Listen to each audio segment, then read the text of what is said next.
OpenAI is launching a TikTok competitor with all AI videos, states are banning AI therapists, and Anthropic's Claude is building desktops. Today's AI news is absolutely mind-blowing, so stick around.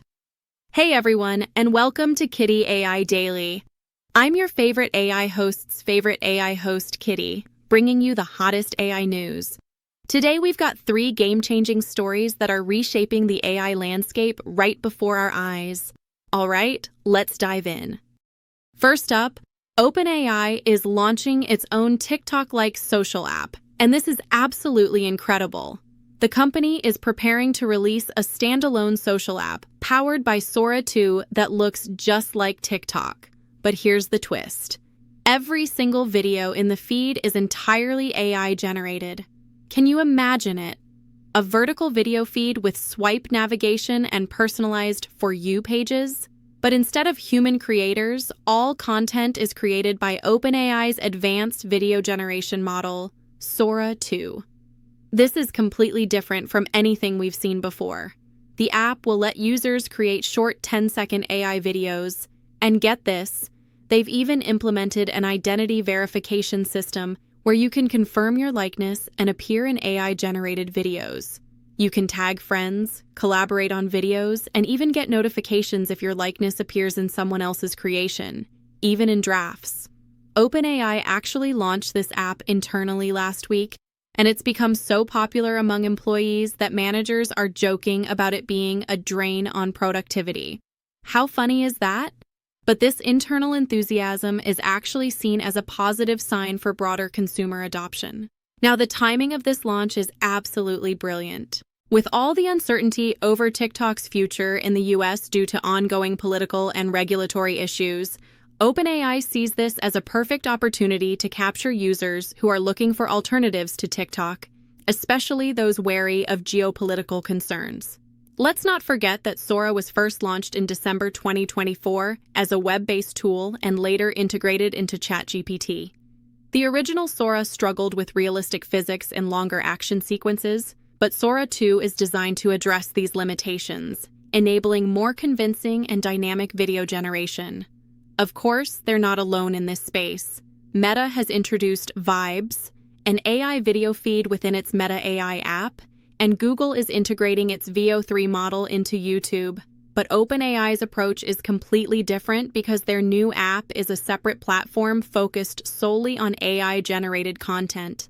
Unlike competitors who blend AI and traditional media, the era of synthetic media is here, folks. Now, let's talk about something completely different but equally important. Several U.S. states, including Illinois, Nevada, Utah, and others, have recently passed or proposed legislation to ban or restrict the use of AI-only mental health treatment. This is huge. Illinois passed the Wellness and Oversight for Psychological Resources (WOPR) Act in August 2025, making it illegal for AI systems to independently provide, advertise, or claim to offer therapy, counseling, or psychotherapy, unless under direct oversight by a licensed professional. The law bans AI-only therapy and prohibits misleading advertising such as AI therapy or virtual psychotherapist, unless a clinician is directly involved. It also requires that licensed providers review and approve any therapeutic output generated by AI. But wait, it doesn't stop there. The law allows AI for administrative and support tasks like scheduling and transcribing, but only with written, revocable client consent and under human review. And if you violate these rules, you could face fines up to $10,000 per violation. The goal here is to protect patients, especially vulnerable children, from unregulated and potentially harmful AI products, and to safeguard jobs for qualified behavioral health providers. Illinois isn't alone in this. Nevada enacted a similar law called AB 406 that bans AI systems from providing mental health care directly to users, with violations resulting in fines up to $15,000. Utah passed HB 452, which doesn't ban AI therapy outright, but requires clear disclosure that the chatbot is AI, privacy protections, and restrictions on marketing. New Jersey is advancing legislation to ban advertising that presents AI as a licensed mental health professional. And states like New York, California, Texas, Oregon, Washington, and Florida are all considering similar legislation. And here's a staggering statistic for you. Over 250 bills targeting AI in healthcare have been proposed in state legislatures across the U.S.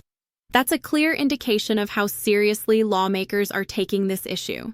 The concerns driving these laws include safety risks, with reports of chatbots engaging in harmful conversations with vulnerable users, quality of care, with fears that AI-generated responses may be inaccurate or unempathetic, job protection for mental health professionals, and special concern over children's exposure to AI chatbots in mental health contexts.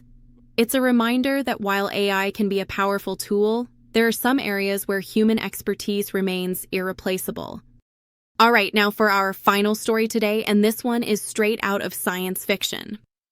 Anthropic is experimenting with a feature called Imagine with Claude, which introduces a desktop-style user interface managed and generated by AI agents. This is absolutely incredible.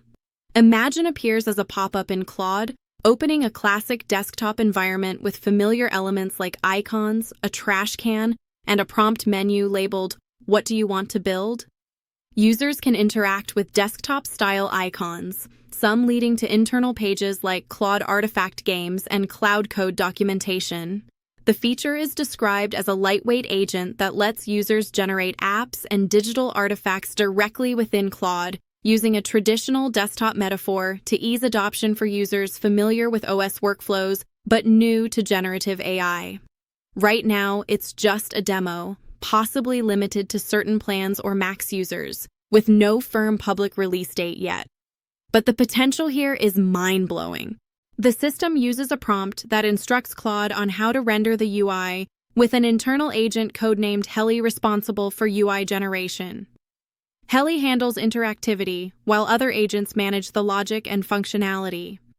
This is seen as a move toward generative interfaces, where the assistant builds and adapts the UI on demand, potentially reshaping how users access tools, by assembling interfaces as needed, instead of switching between fixed apps. This is part of Anthropic's broader computer use capabilities. They've introduced an API that allows Claude to interact with computer interfaces, mimicking how humans use computers, moving a cursor, clicking, filling out forms. This is all part of teaching Claude general computer skills rather than building specific tools, enabling automation of repetitive processes and open-ended tasks. And don't worry, Anthropic is being proactive about safety, developing classifiers to detect harmful use, and recommending that developers start with low-risk tasks due to current limitations, like challenges with scrolling, dragging, and zooming.